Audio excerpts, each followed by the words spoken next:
Hiya. Hi, Sue. How you doing? Okay. Yeah? Nice afternoon, the sun's out. Beautiful, isn't it? Yeah. Would you like some more tea? Even the government admits home care is in crisis. Oh, thanks, Sue. That's lovely. You're welcome. Too many carers on low pay in poor conditions, too many vulnerable people receiving rushed, short visits. Sometimes she just won't ask to use a commode because she thinks that she's an inconvenience, that we haven't got time to do it. Most home care is provided by private companies. Councils pay them, on average, just under £13 per person per hour. It's estimated that figure should be nearer 15 to meet all costs and pay carers minimum wage. Some councils pay just 9. Right, I don't understand that. I'm going to pop you into our system and I'm going to give you a call. But wouldn't you have thought that in 10 years okay? I haven't heard that before? It's why this Yorkshire-based company refuses to work with at least one authority. To go lower than the £12 mark would just potentially compromise the services that we deliver to older people. Would they be unsafe?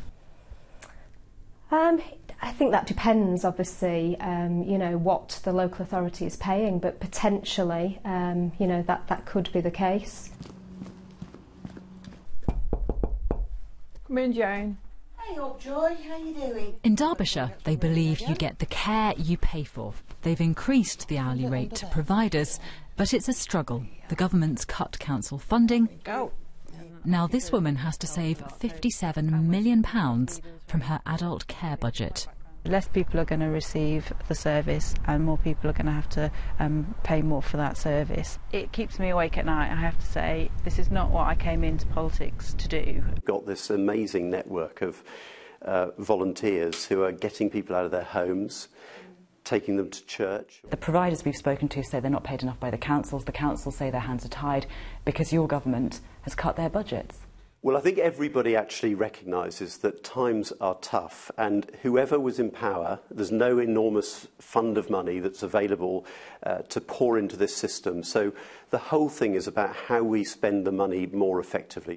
Sort of just brushed aside. It's as if old Flotsam and Jetsam, really. Do you feel brushed aside? Yeah. In years to come, perhaps people like Violet and Henry will be looked after by volunteers, or, another suggestion, small community-based groups of health workers. But here's what is certain. The ageing population is growing fast, so too is the challenge of how best to care for them. Jenny Hill, BBC News.